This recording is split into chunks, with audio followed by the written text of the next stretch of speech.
You're listening to the Governors Podcast, which is hosted by school governors for school governors and for all involved in or impacted by education governance. On the Governors Podcast, we have open, honest, and transparent discussions about governance in the UK education sector, sharing and providing insights into the realities of entering the boardroom, sitting around the governing board table, and leaning in.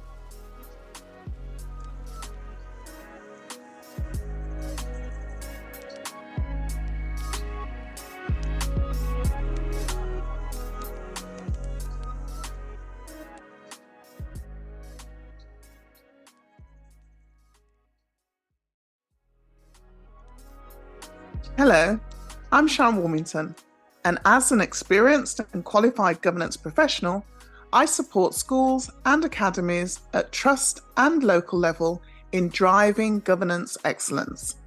I'm also the founder of the National Black Governors Network and the National Association of School and College Clerks.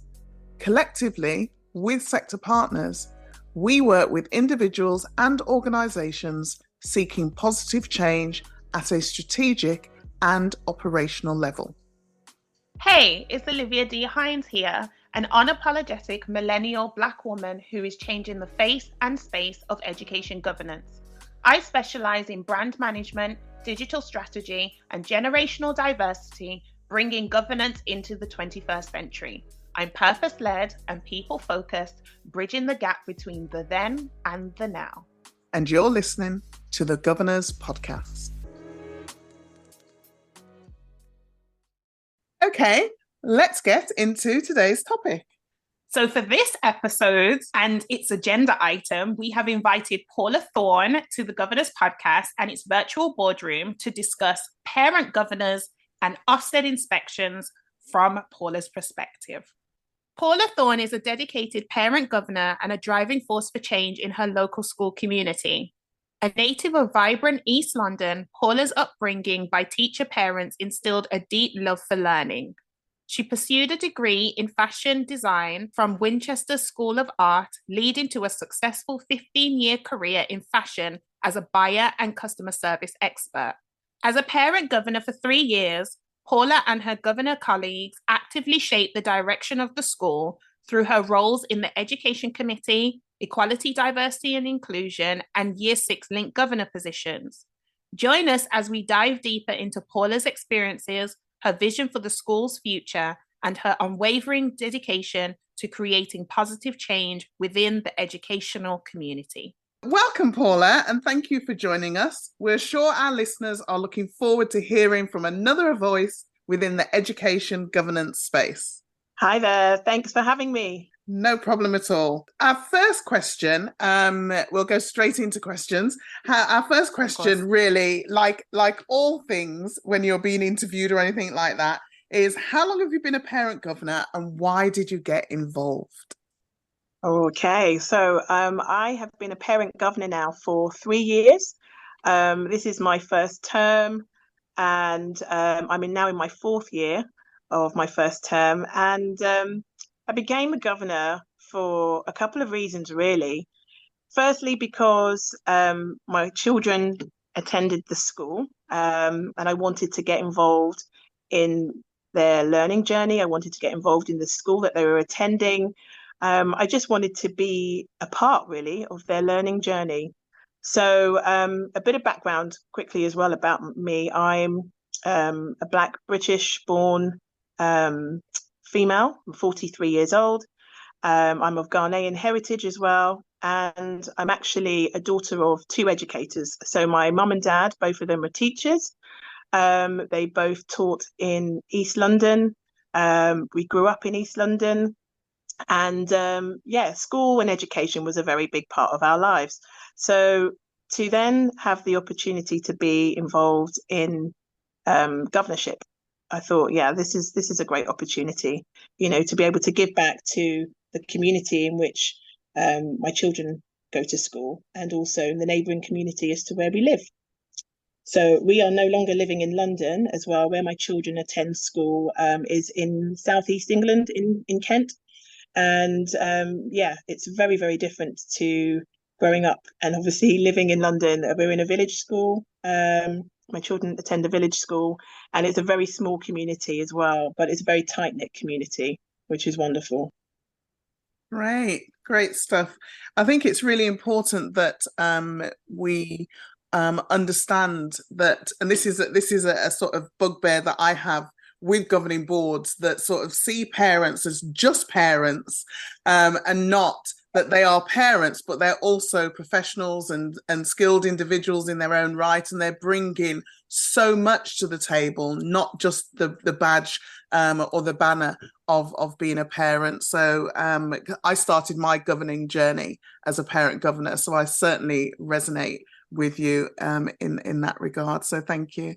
That's a very good point to make, actually, because when you think about it, and I hear this often, the more I'm in the space, is that the governing board operates as a unit. You operate as one. You are all there with a governor hat on, but you represent different stakeholders in that school community or in that society's community, in that region, that area's community. And so that's why you have staff governors, that's why you have parent governors, that's why you have community governors. But it's not that the staff are there to only represent the staff, and it's not that the parent governors are there to only represent parents, but to say, almost like to ask questions or to challenge and support the senior leaders in terms of, have you considered things from this angle or from this perspective? So it's actually so good to have you here, Paula, to be able to wear your hat as a parent governor, but as a governor, regardless of the category of governor that you are as well, so that we get those two sides. And I can imagine there's a lot of parent governors who are constantly trying to navigate that landscape of, am I here as a parent or am I here as a governor? And then when I'm not in those meetings, when I'm not doing those learning walks, when I'm not visiting the school, when I'm not a part of those audit reviews and panels and stuff like that, how do I act as a governor? How do I act as a parent? But then when I am in all those spaces as part of the governance space, how do I show up here and do the best that I can for the parent community without speaking only through the parent lens? So I feel like it's an ever evolving, a lot of juggling indeed. Yeah, absolutely. I mean, I think you hit the nail on the head there, Olivia, just with the hat changing, I always remind myself that I am a parent first and also a governor. I think it's very important to have that kind of understanding and just know what order that goes in, for me anyway.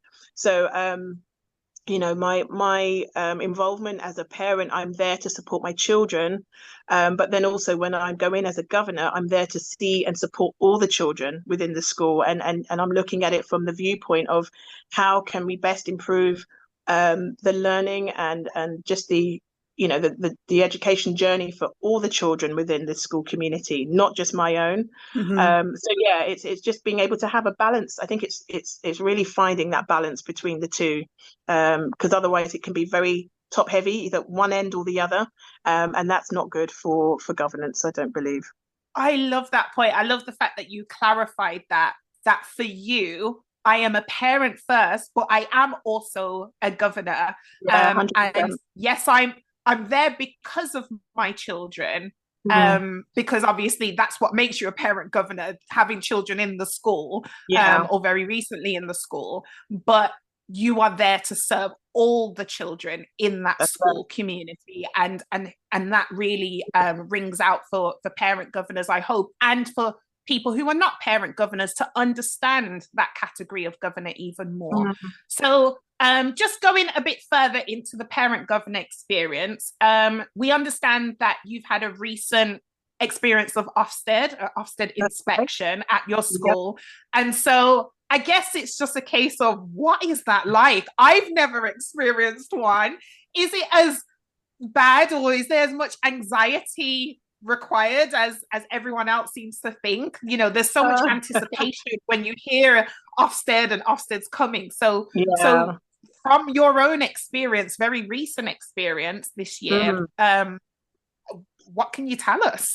Yeah, well, I mean, we got the call in the second week of July, just before we were coming to the end of I the was going to academic say, year. that's near the end of term. Yeah, that's right. How That's right. cruel is that?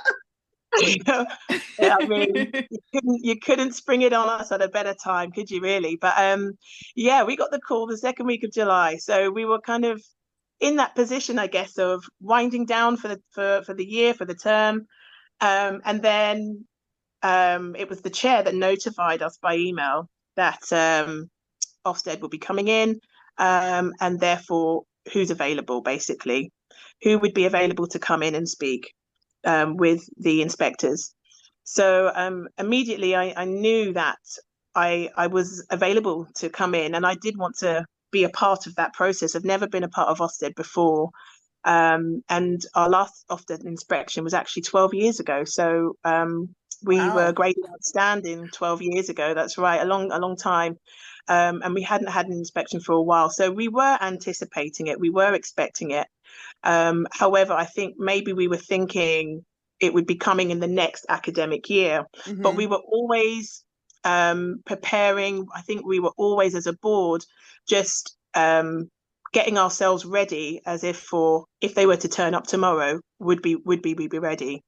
And we had that as our mindset, I think, just to always be conducting ourselves in a way and operating in a way that if Ofsted turned up tomorrow, would we be ready? That's how Hmm. we were we were working on things. So yeah, I don't think it was as daunting as we thought it maybe would have been. Um, I know that on the first day we had a prep. Basically, we had a sort of a little meeting, a briefing, just to kind of discuss some of the topics that may come up. So the chair called a Zoom meeting, and a few of us all got together, governors wise, to discuss some of the areas that would quite likely come up in conversation with the inspectors. And that really, what that did was just got us ready for being able to answer any questions, getting our heads in that space of, okay, are we fully covered in the areas of send? Are we fully covered in the areas of safeguarding? Are we up to date with everything with regards to mental health and well-being? Are we fully up to date with everything with regards to EDI? Where are we on all these areas? And who Hmm. can talk best to these different sections, Hmm. different categories? And so we just, we kind of had a little session ourselves, like a little mini Ofsted Upstairs. ourselves as governors. Brilliant, because it was almost like a little practice run for us. Hmm. In the meanwhile, at school, staff were getting ready, getting prepped, Hmm. just getting themselves together. So I think we kind of went from um, that kind of relaxed mode to, right, guys, okay, the academic year is not over yet. We're going to the end. Yeah. We've got to keep going. We've got to keep pushing. We've got to keep, So everybody was on point. I think everybody was kind of pulling together, rallying around together. I remember on day one arriving at school to drop off my children and seeing the Ofsted inspector at the gate. And he was there with other members of staff, and also the head teacher as well was there, as she always is. And he was there with his clipboard and, kind of Oh, just watching wow. and taking notes and whatnot. And in my head, I was thinking, wow, this looks really Is official. It looks really official. He's in his suit and whatnot, but we are operating as we normally do on normally an do. everyday Yeah. basis. There was nothing out of the ordinary, which was amazing. It was just wonderful to see that it's business as usual for us. Yeah. There isn't anything different because this is what we do. This is how we do. It wasn't like the head came out just for that day, or she's on the Yeah. gate every day, welcoming the children, greeting those who are coming through, those that are struggling and can't get across the gate. She's there to hold their hand, take them in. Other staff members are also there to support. So from the moment you cross that threshold of the Hmm. school, you get a feel for how the rest of the school is going to kind of be operating and running, which is nurturing, which is caring, which is embracing, which is the way in which you see us from the first off, is Hmm. kind of how we'll see the school operating throughout. So yeah, that was kind of my first initial experience and yeah, insight into Ofsted, I would say. It's really interesting that you say that, and I do like what you said in terms of it was just business as usual, Yeah. irrespective of the fact that the inspector was on the gates. Because I mean, I deliver and have delivered Ofsted training to governors, and I always emphasize that if you're doing what you should be doing, then your inspection should be fine, because Yeah. you should be doing it anyway. We shouldn't be trying to impress anybody or make things right for this particular period in time to show that all things are good. That should be the norm. And if we are Absolutely. providing the best level of education for our children, if we are keeping them as safe as possible all the time, if we are looking after their mental health and well-being and all of those things, then we are Ofsted ready. We are. Absolutely. And it's important to know and to recognize that. Just going back to the pre-meeting that you had, was that a meeting of just those who would be meeting the inspectors, or was it as many governors as possible to share and make sure that you covered all the bases? Like, for instance, if your safeguarding link governor couldn't be in attendance to meet the inspectors, who was going to pick up that element of the inspection? So was it all of them, or was it just those who were involved in the visit? It was those that only just involved in the visit. Yeah, that had been called together for the meeting. So I believe we had a governor that is responsible for finance and maintenance and grounds. The safeguarding governor was also present. I myself, as the EDI Link governor, was present. And yeah, then we had two other governors as well present. One, which was a new parent governor, was also present, and the chair as well, who that's really good. So it was a really nice broad range, being able to cover all those angles. And we had prepped ourselves to the extent where, we even tried questions on each other, to kind of see how could we respond? Who's covering this? Who's going to be talking about this area? Right. Okay. How can we expand? And other governors were chipping in as well. Yeah. So we said, oh yeah, don't forget to, to mention about this as well. Don't forget to, there was elements of just chipping in, so we knew that we had each other's backs when we went into the meeting as well with the inspectors, that we weren't going to leave one another hanging, high and dry. Yeah, and it's really important. That element is really, really important, because you can find yourself in the actual visit, either tongue-tied or, unsure. And if you've got your fellow governors there with you, they can step in, or you can step in if you know that information as well. Almost like, remember at the last meeting we were talking about that. Or I remember when I came into school, which is why school visits are really important, to be able to verbally say, yes, I know that it's working because I've seen it in school during my visit. Like, I'm the link governor for English in my school, and I can speak to that because I've been on governor visits, and I can say, I've met with the children, these are the questions that I've asked them, and these are the responses that they've given, and here's the report from that governor visit that I shared with the governing board, so that we were all aware of what was happening. So it's really good. You cannot underestimate the unity, the required unity across the governing board during those times of inspections. Absolutely. What it sounds like is, when you are a present governor, it takes the sting out of inspections. It takes the sting out of visits from those who are auditing or reviewing any aspect of the school. Because if you are present governor, if you are part of the living and breathing of that school, the running of that school at a strategic level, then you will be able to call forward those examples of things that you've seen or things that you've heard and seen in practice. So very much like what you were saying, Paula, in terms of each of you bouncing off each other, saying, don't forget about this and don't forget about that. It shows that those connections that you've made as fellow governors, and really ensuring that you're doing the best for the school by knowing the school, Yeah. knowing the students, knowing the staff, Yeah. regardless of Ofsted. It's almost like putting Ofsted out your mind and for a moment and saying, what should we be doing here? Regardless of any, if we never get inspected, does that mean we're never going to improve? Does that mean we're never going to do better? But if you're not focused on the inspection, but you're focused on the improvement of the school, then I think it takes the sting out the inspection, because then you almost say, I feel like I'm ready for whenever Ofsted show up, because we are doing what we want to do for the children, what we need to do for the children and the staff. And we want it to be seen. We want to make sure that our practices are being reviewed so that we know if there's anything that we haven't caught yet. Is there anything that we are maybe not seeing? So then you become, not saying that it makes it easier to be inspected, because I guess being under a magnifying glass would be scary, but it takes the sting out at least, because then it's a case of we're not scared of anything because we feel like we're doing the best that we can in the situation that we're in the space that we're in, regardless of any inspection. So I hear that that's really coming through.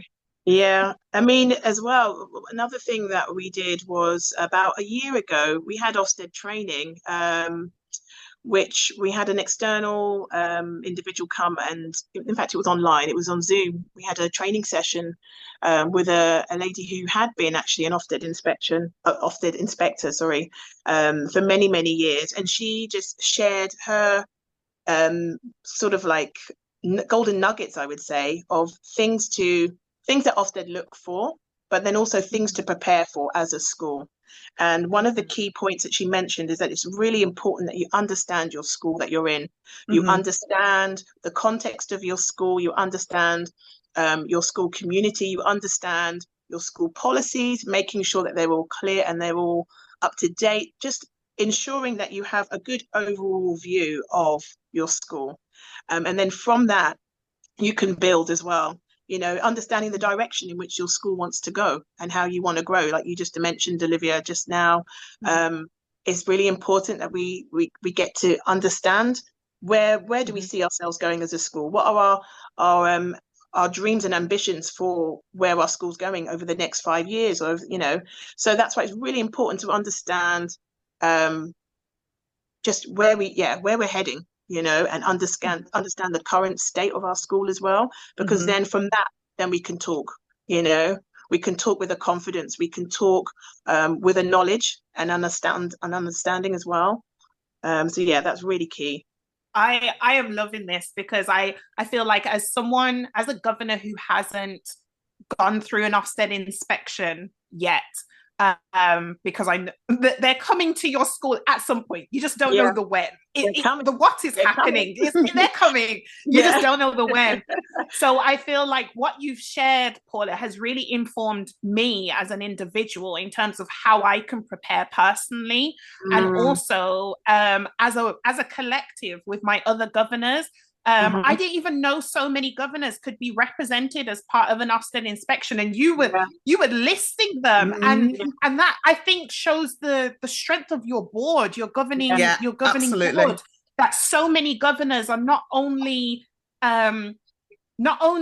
equipped to be involved in the inspection, but want to feel like they can put themselves forward, have the confidence to be able to put themselves forward. So I definitely applaud your governing board's approach to preparing governors. And I think that I myself as an individual have definitely taken some nuggets from you. So you got some nuggets from the Ofsted inspector that you experienced, and I'm getting my nuggets from you. This is all a part of the feeding forward that we're always talking about. Share what you've learned so that other people can learn and grow themselves, and then feed forward to others. And I definitely feel like there's a lot that any governor who hasn't been a part of an Ofsted inspection can take from what you've shared.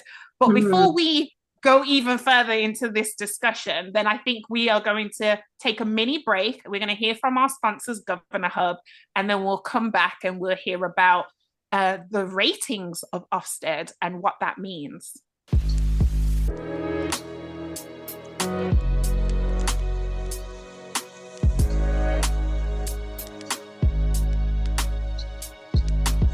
Governor Hub is proud to support the Governor's podcast. As a leading provider of online governance support, we know that confident and well-equipped governors bring about positive and meaningful change. So when you've been inspired to do your best by really leaning in on the topics that matter, you can rely on us for the tools to help your board work better, the guidance and training to develop your skills, and a secure online body of evidence for when it matters most. Visit thehoot.news to join us and feel part of something bigger.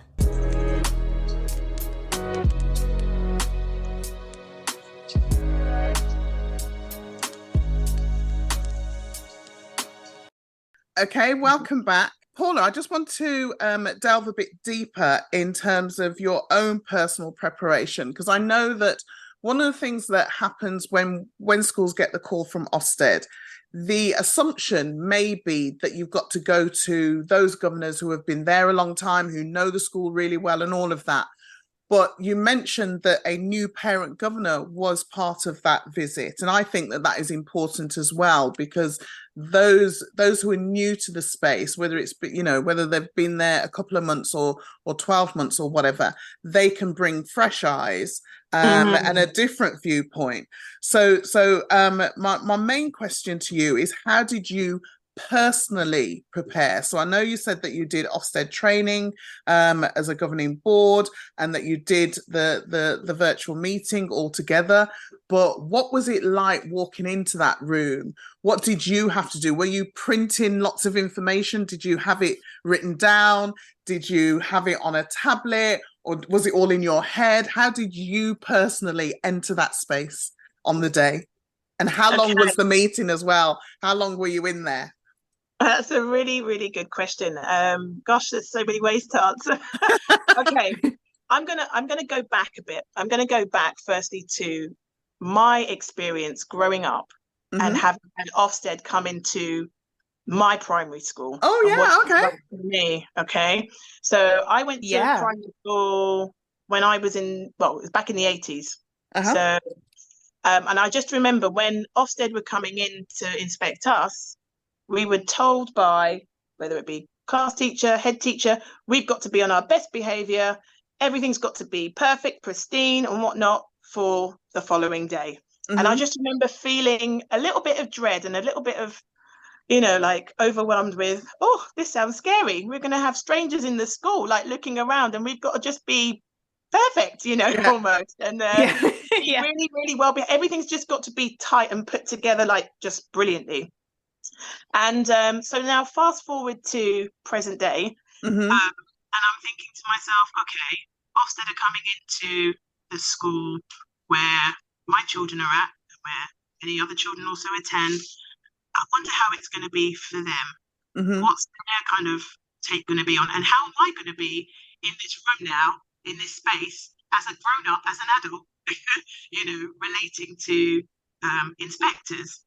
So I remember feeling a little bit nervous. I was trying to read the room, trying to read how everyone else was feeling as well. And just, I remember we kind of walked down to, we were kind of in a cabin sort of lodge space. We all sat down around, sort of semicircle setting, and there was no one spoke. It was just very quiet in the room. And so I remember breaking the ice by saying, how's everyone doing this morning? Good morning, and just wanted to wait and see how it what the response was like. And then it opened up a little bit of conversation between inspectors, between governors, and then we waited for our chair to arrive before we commenced. And then once the questioning started, the HMI started with the questioning, we were just very aware of who was to answer what questions. Right. So, it was almost like a glance needed, only a little glance, and, the relevant governor would know, okay, that's my bag, that's what I need to cover, and vice versa. So we did bounce off of each other very well in the room. We had a second inspector in the room with us as well, and he was taking notes, and he made it clear from the very beginning that that's what he was there to be doing. He introduced himself. The initial the lead HMI, he introduced himself as well. Mm-hmm. And so everybody was very clear as to who was doing what parts. One was going to be giving the questions, and the other inspector was going to be there note taking. Okay. From time to time, he may interject and also ask further questions, but other than that, it was just allowing the governors the space in the room to be able to give the feedback, which is what we did. Yeah. That's brilliant. I like how you talked about being a team where you literally just could look across, or the chair could look across, and it's like, oh, it's my time because I know this stuff. I'm ready. So it shows the non-verbal communication and connection that you can have with your governors as well. So it's not just about what you say in the space, but how you interact with the others in the space. And so it takes me to sports to some degree, because I think of sport, most sports are team sports, and you have to be able to read your teammates, the other players, so that you can each do your role, but you're all working towards the same goal. You all have the same vision. You want to be able to perform at your best, but you're bouncing off each other. So just speaking about journey and taking you through. So you mentioned at the beginning of the episode that you already had an outstanding rating for your school. You then waited 12 years for another inspection.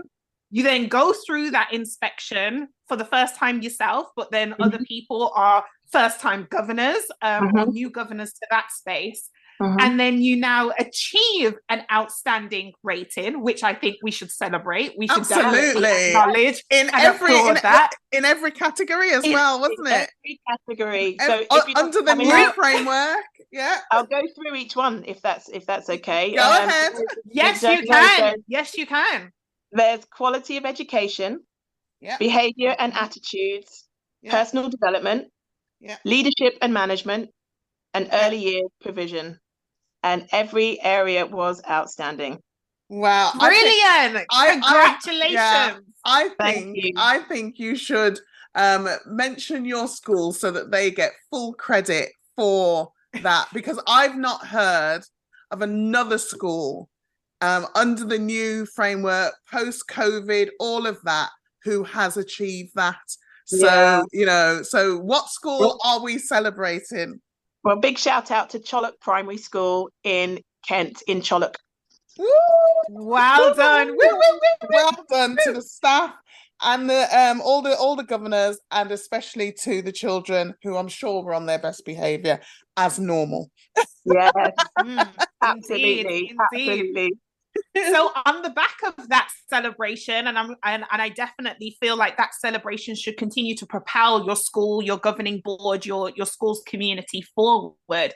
What would you say is next for you, your school, to ensure that you can remain at the top? Because you've proven that, having outstanding, 12 years later having an Ofsted inspection, and then getting outstanding in every category. So what would you advise, or what could you share about how do you get outstanding and actually continue to be an outstanding school moving forward? Because I think when you get an Ofsted rating, that's not an end point, it's a continuation.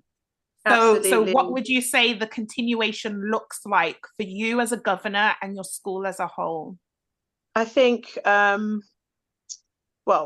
firstly, we just need to take a moment to pause and just reflect on the achievement, like you said. But then also continue to remain ambitious. I think as a school, we are very ambitious from every aspect. I mean, you look at leadership, I think they have great ambition, to want to grow the school, to want to develop the school, to want to see all pupils thrive and achieve. For staff as well, to continue to develop in their leadership and in their development as well as individuals. For the parent community, to be able to have good relationships with the school as well. Just being able to grow that and improve that. We're always looking on ways in how to improve. So I think just to remain ambitious as a school, we will continue to evolve, we will continue to grow, we will continue to change. One of the things that I believe we've done very well, especially during COVID, was the adaptability on how we were able to switch to online learning. Now being locked down for such a long time, schools all around the country had to adapt very, very quickly. Yeah. And I have to say that's something our school did very, very well. We had certain apps in place to accommodate children being able to learn from home and to be able to learn from home well. So teachers being able to teach via Zoom. For some that may have been a new experience, never been done before. Absolutely. So being able to adapt, I think, was definitely something which we showed as a school we could do. Being versatile in that, but then also wanting to continue to educate the children to the best of the possible, best abilities that we possibly could. We didn't want to dampen down anything. We didn't want to dampen down curriculum, or just still giving children the opportunity to learn, and to learn well, I think was great. So we continue to set ambitious targets. We continue to strive to do things with excellence. I think that's the thing, just not stop learning, not stop growing. Thank you for that. Because it is important that, as I was saying earlier, that Ofsted are not there for you to get done and then okay, it's fine and you can relax. It is continuing to do what our children need. So just the final sort of formal question that I'd like to ask, and really this is for the likes of Olivia and other governors who have not experienced Ofsted before. What message, insight, thought would you like to leave with our listeners as they prepare for Ofsted? Because it's on the agenda constantly, unless you've just gone through it. You've mentioned training, you've mentioned or we've mentioned collectively governor visits or whatever. So what would you advise anybody getting that call or preparing for that call to do? I would say, firstly, don't be afraid. Yes. Ofsted are human beings as well, they're there, to hear about what your school has done that you're proud of, and and they're not here to what's the word? They're not here to condemn, So I think the first thing I would say is try and take that fear element away out of your head. But then do your prep work. If there's areas of your school that you're not familiar with, get to know those areas. Ask the questions to your other governing other governor colleagues, or even staff. Get to find out the answers that you need, and be as prepared as you possibly can be before going into the meeting. And put yourself forward, put yourself out there. If you've never done an Ofsted before and you're thinking, oh, I don't know if this is for me, make yourself available is what I would say. Because you'll definitely learn from the experience, and it will give you confidence and put you in good stead for any other Ofsted inspection that is to come. Absolutely. Thank you for that. Definitely, it's important that we feel the fear and do it anyway. Absolutely. I definitely hear that, and I particularly like the fact that you said take the fear out of it.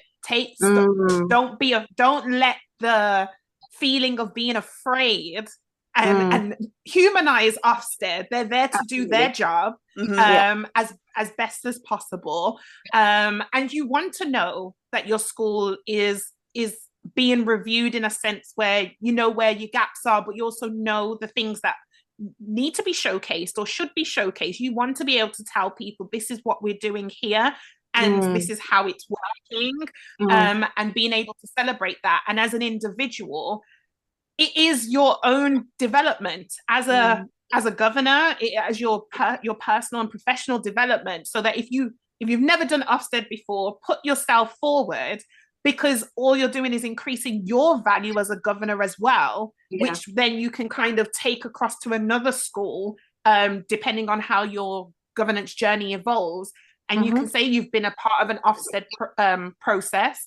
And so then that is how you then add value to the space in another setting. So that's how I heard it. It's almost like by doing it once, it increases your confidence level to do it again.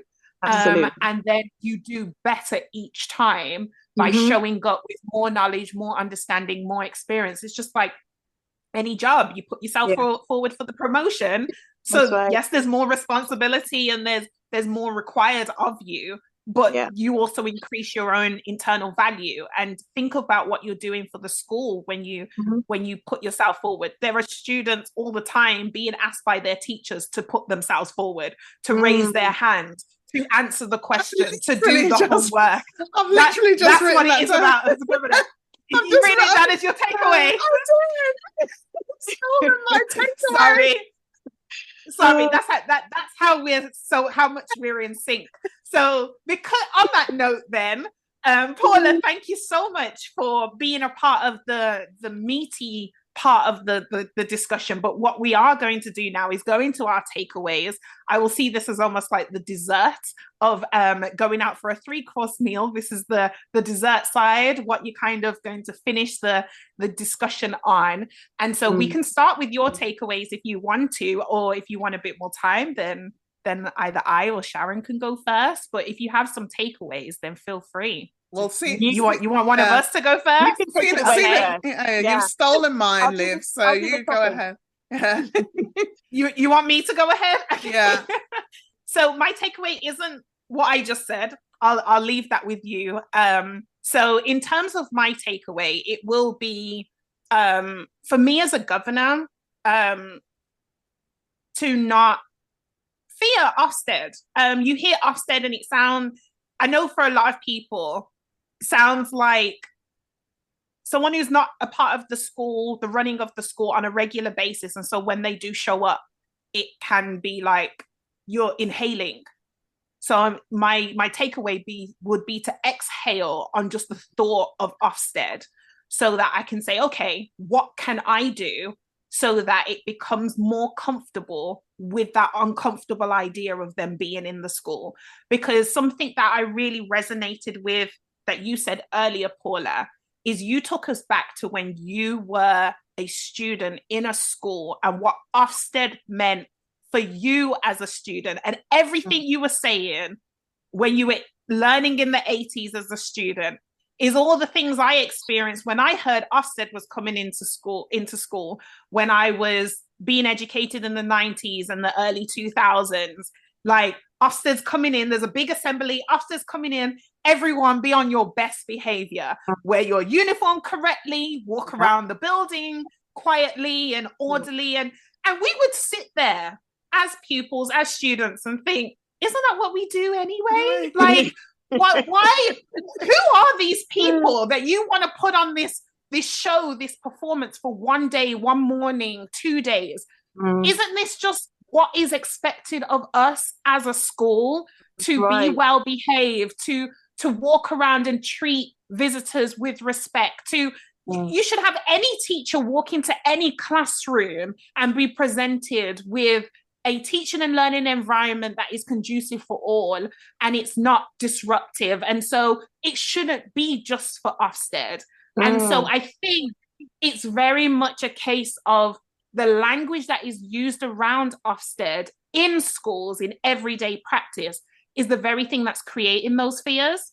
And so we need to all look at the language that we use. So I think that would be my takeaway. Me as a governor, what is my internal dialogue about Ofsted? And is that something I need to correct so that I'm not projecting it? But then also teachers need to think of the language that they use with their students about Ofsted coming in.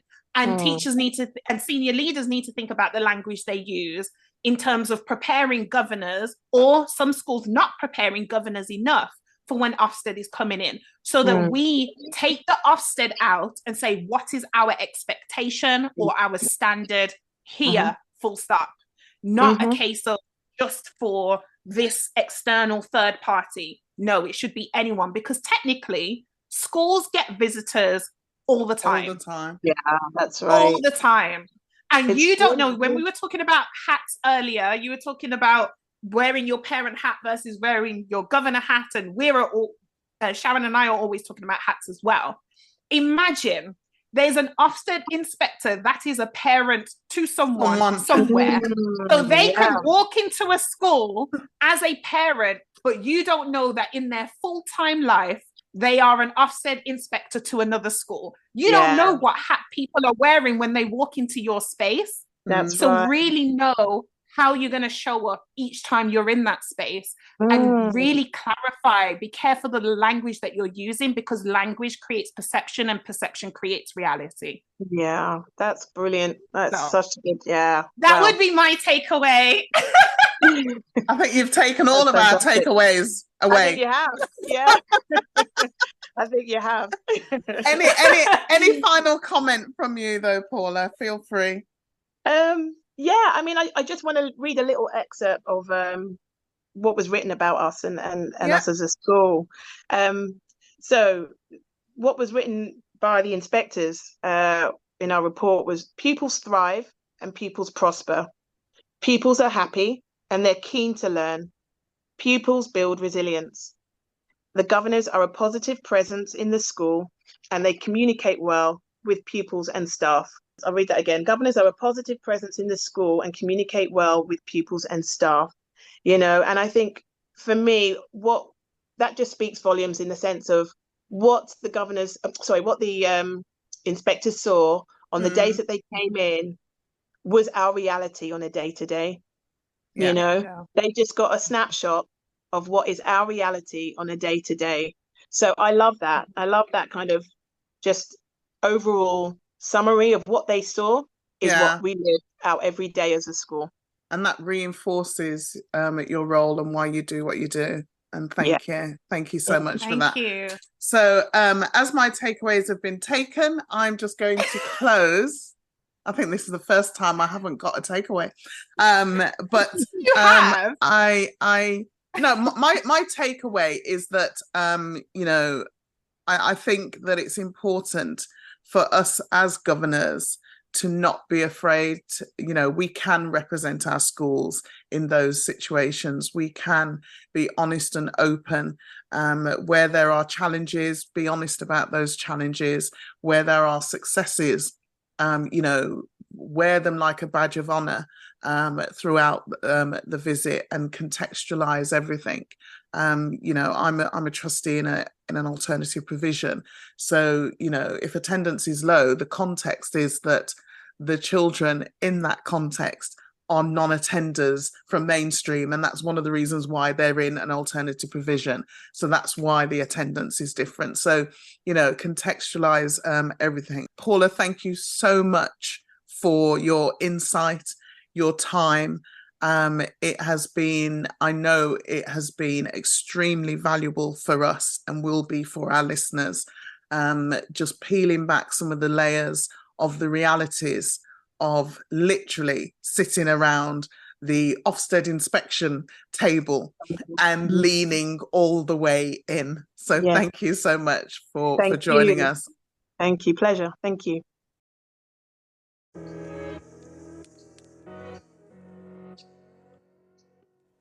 Thanks for listening to today's episode. Please rate, review, and subscribe via your preferred streaming platform. The Governors Podcast is a brand of the legal entity Education Governance Solutions Limited and a free training resource for anyone. So if you know someone who is interested in becoming a governor or a trustee, please share this podcast with them. And if you'd like to get in touch with us directly with questions or comments, then drop us an email at thegovernorspodcast@gmail.com. You can also follow us on social media platforms at The Governors Podcast. Let's connect.